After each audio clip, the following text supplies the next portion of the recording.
Siren Song, a Ravenglass Legends story, by John Cronshaw.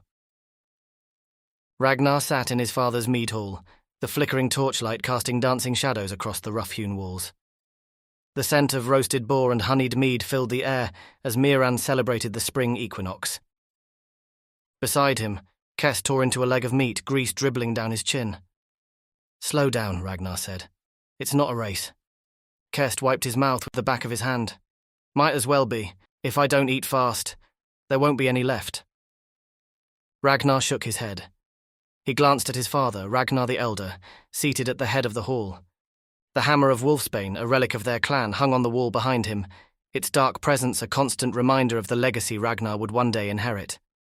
As he watched, his father leaned towards Olaf, his most trusted advisor, and Ragnar's uncle. "Ships have gone missing," Olaf was saying, his brow furrowed. "Just south of here." Ragnar the Elder stroked his beard, his eyes narrowed. "Any survivors?" "None that we know of. The few who have returned speak of a strange sound, a haunting melody that draws them off course. They say it's like nothing they've ever heard before." "A melody?" Ragnar the Elder scoffed. "What nonsense is this? The men are scared. They say it's the work of a siren luring sailors to their doom." Ragnar the Elder waved a hand. "Sirens are just stories. These ships probably went off course due to storms, perhaps, or hidden reefs." Olaf shook his head. "The men know these waters. They wouldn't be fooled by such things." Ragnar the Elder sighed. "We can't afford to lose any more ships. Double the patrols and send word to the other villages. If there's a threat out there, we need to find it and deal with it." As his father and Olaf moved on to other matters, Ragnar sat back, his mind racing. The idea of a siren, a creature capable of luring men to their deaths with nothing but its voice, both terrified and thrilled him. He glanced at Kest, who was now engaged in a boisterous arm-wrestling match with Harold.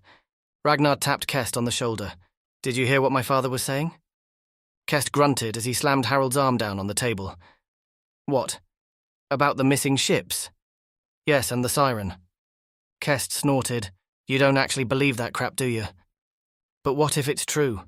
What if there's something out there, something no one's ever seen before? And what if it's just a bunch of sailors who got lost in a storm? You heard what Olaf said. These men know the sea, they wouldn't just get lost." Kest shrugged, reaching for another leg of boar. "So what do you want to do about it?" "I want to find out what's really happening." "Right, and how do you propose we do that?" "We go out there ourselves, we take one of my father's boats and investigate." Kest choked on his mead. "Are you insane? Your father would have our hides if he caught us." "So we don't get caught." Ragnar leaned forward, his voice dropping to a whisper. "Think about it, Kest. If we find out what's really happening to those ships, we'd be heroes. My father would have to recognize us as true warriors." Kest shrugged. "All right, I'm in, but if we get caught, I'm blaming you." Ragnar clapped him on the shoulder. "We won't get caught. We'll sneak out at first light while everyone's asleep. By the time they realize we're gone, we'll be well on our way. Fine, let's do it."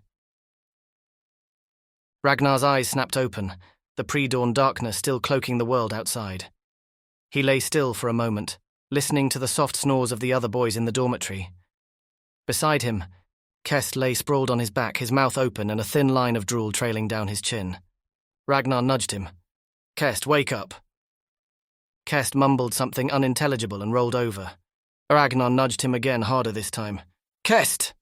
Kest's eyes flew open and he sat up, his hand reaching instinctively for the dagger he kept beneath his pillow. "What?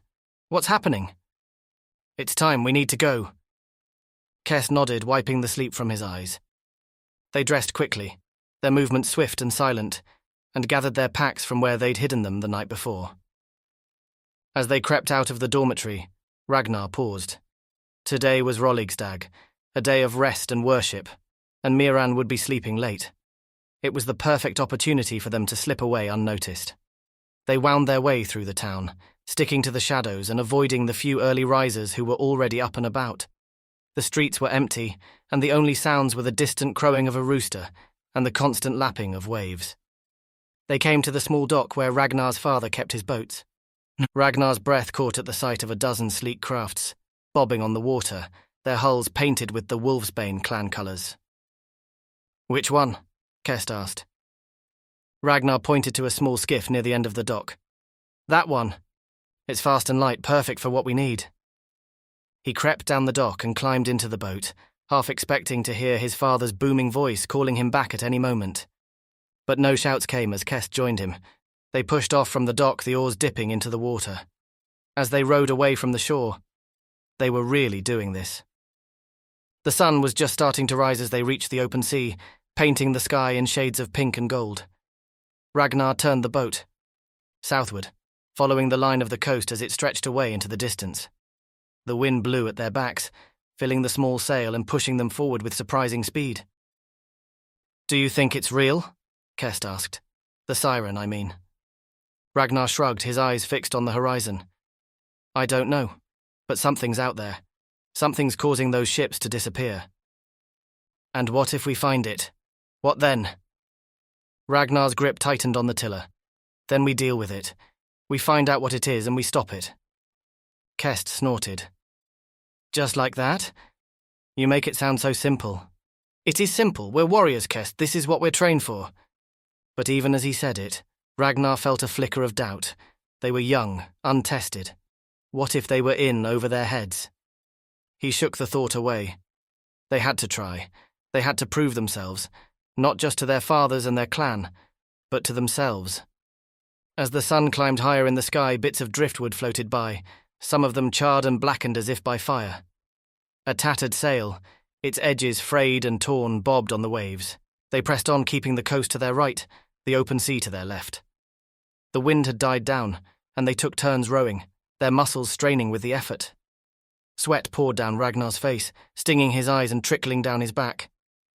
Kest stopped rowing, his head cocked to one side. "Do you hear that?"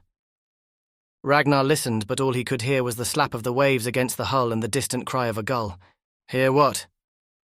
"That music, it's like nothing I've ever heard before."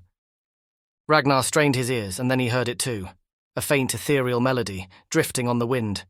It seemed to come from everywhere and nowhere at once, a haunting, unearthly sound that made him reach for the chalice around his neck. By creation, it's real. The music grew louder as they rowed on, a siren song that seemed to call to them, to draw them in.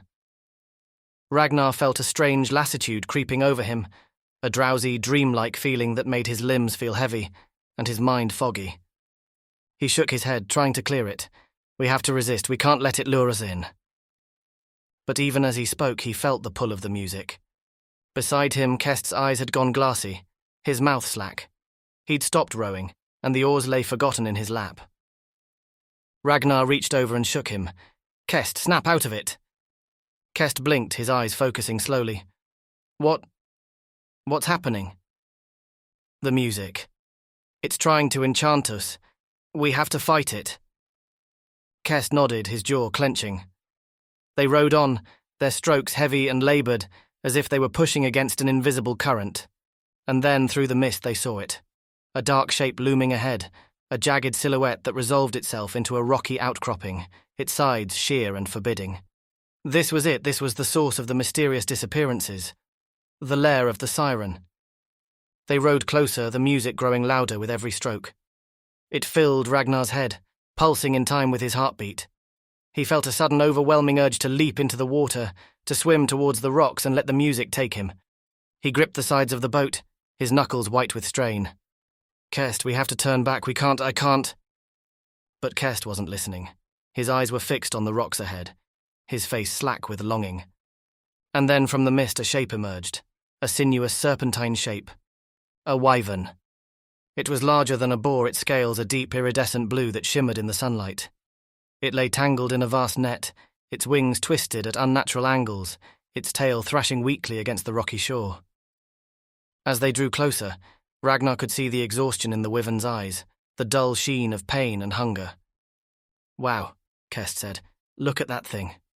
Ragnar nodded, unable to tear his gaze away from the creature. "The songs, the siren's call, it was the wyvern." Kest frowned. "What do you mean?" "Think about it. The ships that disappeared, the sailors who were lured off course. It was the wyvern's cries that drew them here. Why would it do such a thing?" Ragnar gestured to the net. "It's trapped, starving. It must have been calling for help, hoping someone would come and free it." Kest shook his head. "And instead it lured those poor bastards to their deaths. Ragnar stepped forward. We have to help it. Kest grabbed his arm, holding him back. Are you mad? That thing could kill us with a single swipe of its tail. It's not going to hurt us, can't you see? It's too weak to hurt. Kest's grip tightened. And what happens when it's free? What's to stop it from flying straight to Meerand and eating our livestock, or worse? Ragnar hesitated. Kest was right. Freeing the wyvern was a risk. But as he looked at the creature again, at the pain and desperation in its eyes, he knew he couldn't leave it to suffer. If we free it, if we show it mercy, perhaps it will show us the same. Kest snorted. You want to bargain with a beast? Why not? It's intelligent, Kest, you can see that. And right now we're the only hope it has. Kest sighed, his shoulders slumping. Fine. But if this goes wrong, if that thing turns on us, then we'll deal with it together, as warriors of Meerand. Ragnar turned back to the wyvern, his heart in his throat. He took a step forward, his hands held out in a gesture of peace. The wyvern's eyes narrowed, a low growl rumbling in its throat. Easy now, we're not going to hurt you. He took another step, then another, until he was within arm's reach of the creature. The wyvern watched him, its nostrils flaring, its tail twitching. Ragnar reached out and laid a hand on the wyvern's snout. The scales were warm beneath his palm. He could feel the wyvern's breath, hot and moist, gusting over his skin. We're going to help you, but you have to promise not to hurt us. Or our people. The wyvern blinked, a flicker of something that might have been understanding crossing its face. Ragnar gestured to the net. We're going to cut you free. But you have to stay calm, all right? No sudden movements. Behind him, Kest scoffed. Sure, just have a chat with the giant lizard. I'm sure it understands every word. But the wyvern dipped its head. Kest, Ragnar said, not taking his eyes off the creature. Get your knife. Kest hesitated for a moment, then drew his blade and stepped forward. Together they began to saw at the ropes, the tough fibres parting beneath their blades. It was slow, laborious work.